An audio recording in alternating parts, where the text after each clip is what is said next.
on est Daf Mamimel Amoudalef. Veshachat Ota, donc il y a écrit toujours dans la paracha de Para Adouma, il y a écrit il faudra lui faire la shrita. C'est quoi Ota? Chez lui, il ne faut pas faire un autre animal, faire une autre para, la shrita, quand on fait la Para Adouma, parce que quand on fait la Para Adouma, on n'a le droit de faire aucune autre avoda à côté, donc on ne peut pas faire une shrita d'une autre para. Les fanav, c'est-à-dire quoi le lefanav? Qu'est-ce qu'on apprend? Les rav, chez lui, il y a serdatomimuna. Les firav, on apprend de là qu'il ne faut pas avoir de serdat quand on fait la Para Adouma. Les Fishmuel, ça vient nous apprendre chez Izar Shochet Velazar. Les Fishmuel, que lui, il dit que la paradouma, un zar, il peut le faire. Alors lui, il apprenait de là que le zar, il peut faire. Donc les Fanav, les Fishmuel, ça vient nous apprendre que le zar, il peut faire. Les Firav, ça vient nous apprendre qu'on a le droit de faire des Sechadat. Après, Elazar, il prend avec son sang. Pourquoi quand on répète Elazar à Cohen? Les Shmuel, la Dour et Elazar. Les Fishmuel, jusqu'à maintenant, la Shrita, c'était un zar. Donc maintenant, on a besoin de préciser que même que c'est Elazar, c'est seulement le Cohen qui peut faire. Les Rav avaient miut acharmiut, den miut acharmiut, là les Rabaot. Les filles Rav, juste avant on avait un miut que c'était uniquement Elazar. Encore une fois on répète que c'est que Elazar, pourquoi? C'est un miut après un autre miut, ça vient inclure. Qu'est-ce que ça inclut? Afil ou Kohen Ediot, maintenant le Kohen Ediot il peut faire l'aspersion du sang. Mais la kar à Kohen, après le passage qui dit la kar à Kohen, et Tseres Vezov et Shnitolat. Donc pourquoi encore il y a écrit Cohen? Les Fishmuel, les Afil Kohen Ediot. Les Fishmuel, quand il y a écrit Cohen, c'est pour apprendre même le Kohen Ediot. Les Fishmuel, on n'avait pas appris ça. Les Firav, on avait besoin. Etc. Kevan Nelav Goufa de Paraninu. L'Olive Cohen. Les Firav, j'aurais pu penser que puisque c'est pas vraiment la avoda de la para, on met juste le bois dedans avec le fil rouge. Et donc c'est pas nécessaire que ça soit un Cohen. Kamashmalan, qu'il faut que ça soit un Cohen. Donc c'est ça le pshat ici, les Firav, pourquoi on a eu besoin encore une fois de préciser la carte à Cohen. On sait déjà, toute la paracha ça parle de Lazare. Quand on répète à Cohen pour me dire que même cette avoda-là doit être faite par un Cohen. Après les psukim ils continuent, il y a écrit Vechibes Begadav à Cohen. Pourquoi encore une fois à Cohen? Ici c'est Bechiuno, c'est pour nous apprendre qu'il faut qu'il fasse ça en tant que Cohen, c'est-à-dire avec ses habits de Cohen. Vetame à Cohen Adaerev, Cohen Bechiuno les Dorot. Et le Cohen, donc il va être tamé, encore une fois il y a écrit le Cohen Bechiuno les Dorot. C'est pas juste à l'époque qu'il fallait mettre les habits de Cohen, mais même maintenant, même pour les générations, il faut mettre les habits de Cohen. L'Agma dit Anichal mandamar les dorot de Cohen Ediot Shapir, et la mandamar les dorot de Cohen Gadol. D'après celui qui dit que la paradouma peut être faite par un Cohen Ediot, alors on comprend. Mais d'après celui qui dit que la paradouma doit être faite par le Cohen Gadol. Ashta Cohen Gadol Bainan Bekiuno Mibaya. On sait déjà que ça doit être fait par le Cohen Gadol. Donc il y a plus forte raison que ça doit être fait par les habits. C'est sûr que si c'est le Cohen Gadol qui fait, c'est sûr qu'il faut faire avec les habits.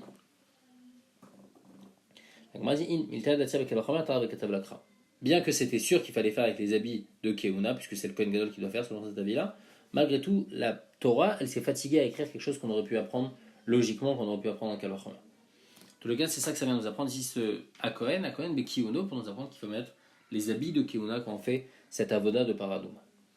Après, il y a écrit Vasaf Ish Taor et Tefer Apara Veiniach. Ish, l'Archir Atazar.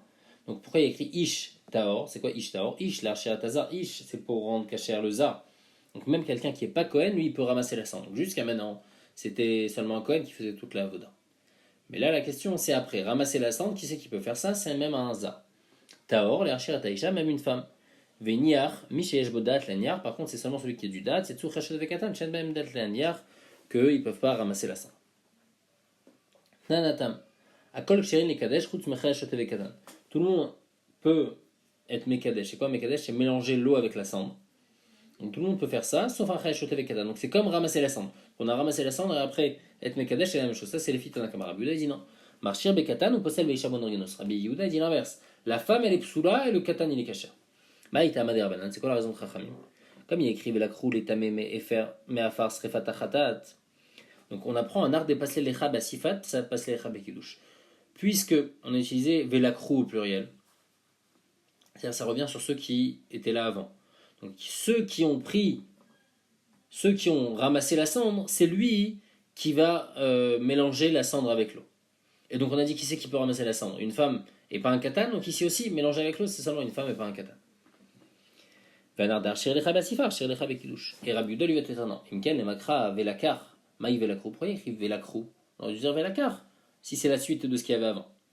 C'est la maille, c'est pour nous apprendre des afilou katan et passer les khatam à kasha. Velakrou, c'est pour inclure que avant on t'avait dit le katan il est pas sous là on te dit qu'elle est kasha.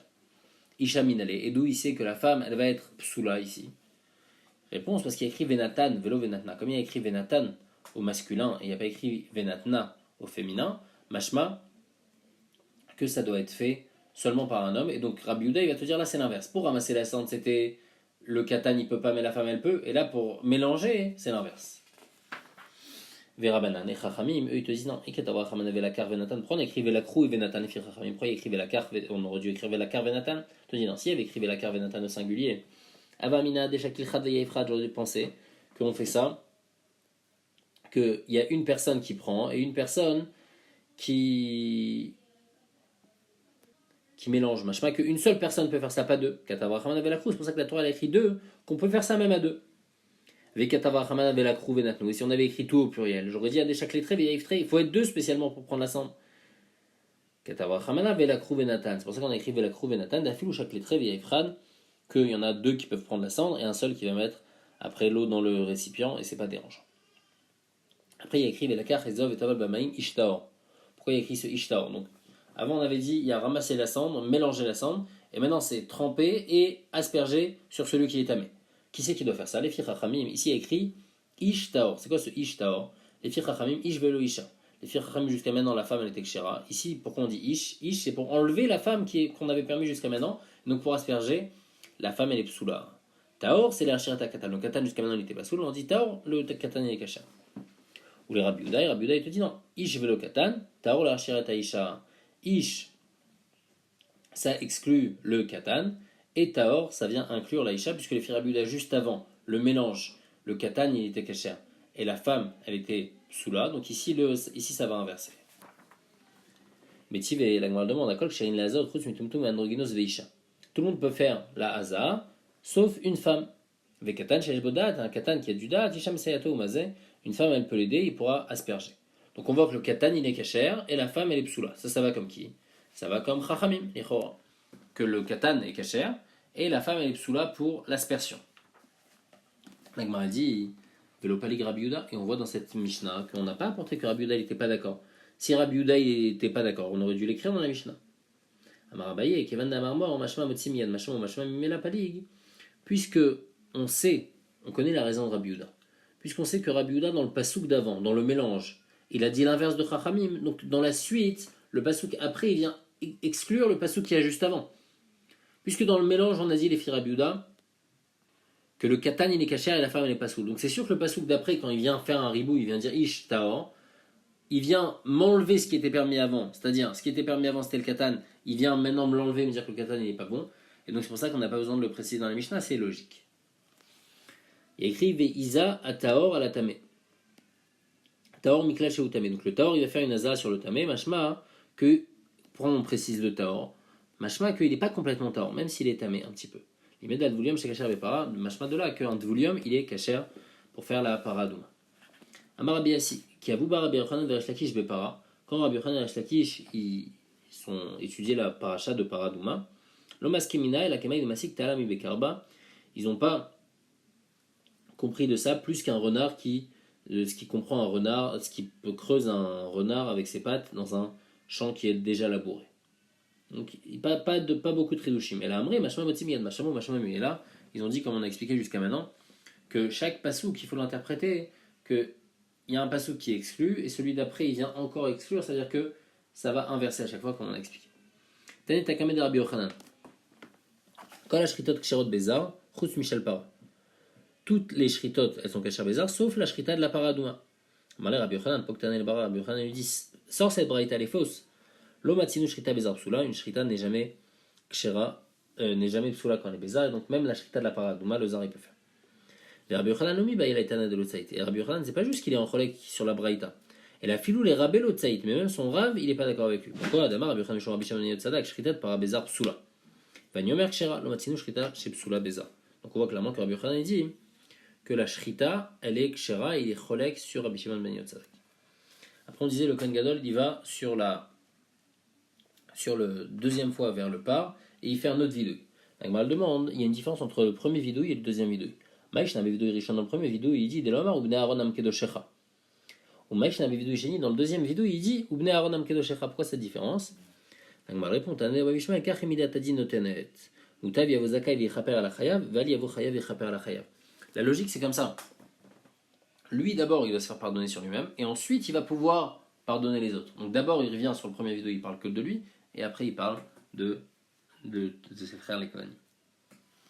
La Mishnah elle dit Shachato, après il fait la shrita donc du par, mais Kibel Bamizra Kedamo, il attrape le sang donc dans un récipient, donc nous les Mishou Memares, il donne à quelqu'un qui va remuer le sang, à la revêt d'Arevi chez Baechal, sur la quatrième rangée de dalles, il fait des dalles de marbre dans le Beth Amikdash, qui est dans le Echal.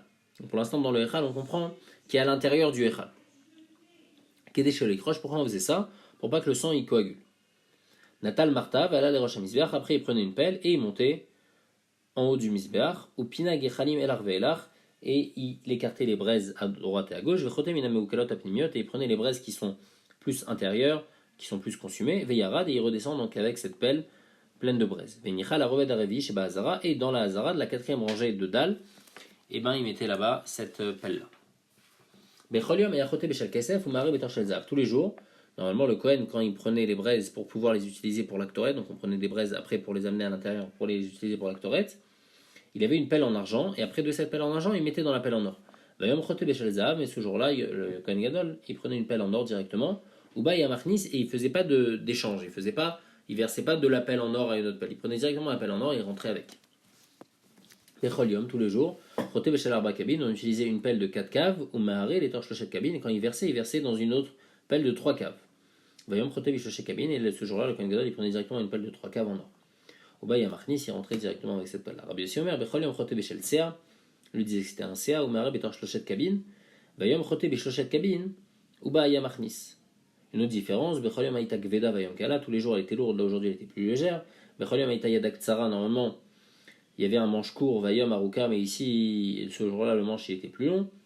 Becholium Aïta Zeava Yarok, tous les jours l'or il était jaune, Vayom Adom, mais ce jour-là l'or il était rouge, ça c'est son Rabbi Menachem.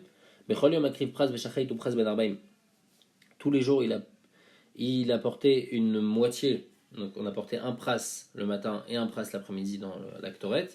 Vayom aussi Melochovnav, Vayom Kippour, en plus de l'actoret qu'on apportait le matin et l'après-midi, on apportait Melochovnav de Ktoret à l'intérieur dans le Kodesh HaKodeshim. Normalement, la Ktoret, ça se faisait dans le Kodesh. Ici, à Yom Kippour, on apportait la Marta qu'on apportait dans le Kodesh HaKodeshim. Becholium Kanimolim Mizrachosh Kevesh, tous les jours, les Kohanim, ils montaient à droite de la pente pour monter sur le Misbeach, Verdim de Maharavo, et ils descendaient à gauche. Donc, au début du côté est à droite, après du côté ouest à gauche. Vayom, mais ce jour-là, le Kohen Gadol, Ole Bemtsa, Vered Bemtsa, il montait au milieu, il redescendait au milieu. Rabbi Yehuda Omer, Leolam Kohen Gadol, Ole Bemtsa, Vered Bemtsa, Rabbi Yehuda dit toujours le Kohen Gadol, il monte au milieu et il redescend au milieu. Pas seulement Yom Kippour. Becholam Kohen Gadol, Mekadesh Adavar Aglav Min Kior. Tous les jours, le Kohen Gadol, il se lavait les mains et les pieds du Kior, Vayom, mais ce jour-là, Yom Kippour, Minakiton Shalzav, il y avait une cruche en or et il se lavait les mains de ça. Rabbi Yehuda Omer, Leolam Kohen Gadol, Mekadesh Adavar Aglav Min Shalzav, Rabbi Yehuda dit toute l'année, c'était comme ça, c'était pas que à Kippour. Becholam Yusham Arba Ma'ach, tous les jours, il y avait 4 bûchers sur le Misbeach. Vayom Chamesh, mais ce jour-là, il y en avait 5, donc un en plus pour l'actoret. Selon Rabbi Meir. Rabbi aussi dit non, tous les jours il y en avait 3. Vayom Arba, mais aujourd'hui il y en avait 4 en plus pour l'actoret. Et Rabbi Yehuda il dit Bechol Yom Shtaim, Vayom Shalosh, tous les jours il y en avait 2. Et là il y en avait 3. La Gemara va expliquer à quoi servent tous ces bûchers-là. Ou bien 2 tous les jours plus 1 à Kippour, ou bien 3 tous les jours plus 1, ou bien 4 et 1 en plus. La Gemara demande sur le début de la Mishnah. On avait dit qu'il donnait le sang à quelqu'un pour mélanger, et cette personne-là elle était sur la 4e rangée dans le Echal, dans le Kodesh. Alors comment c'est possible? Pourtant c'est écrit active Echol Adam Loïe Beoel Moed. Pourquoi lui il avait besoin de donner le sang à quelqu'un pour le mélanger? Pour pas qu'il durcisse le sang, parce que lui il n'allait pas tout de suite faire la zrika du sang, il allait d'abord apporter l'actoret. Donc quand il va apporter l'actoret, il y aura quelqu'un qui sera en train de mélanger au 4e niveau dans le Echal, pourtant c'est interdit, il est écrit dans le passage Echol Adam Loïe Beoel Moed. Au moment où on fait l'actoret, donc lui il fait l'actoret à l'intérieur dans le Kodesh HaKodashim, on n'a pas le droit d'être dans le Oel Moed, donc lui il n'a pas le droit d'être là en train de mélanger son sang. Donc il répond il faut changer dans la Mishnah, il faut dire la 4e rangée à partir de l'extérieur du Echal, pas dans le Echal. À l'extérieur du Echal, 4e rangée de dalle, et il se mettait à cet endroit là-bas pour mélanger le sang, et lui, le Kohen Gadol, il apportait l'actoret à l'intérieur, et il n'y avait personne dans le Echal à ce moment-là.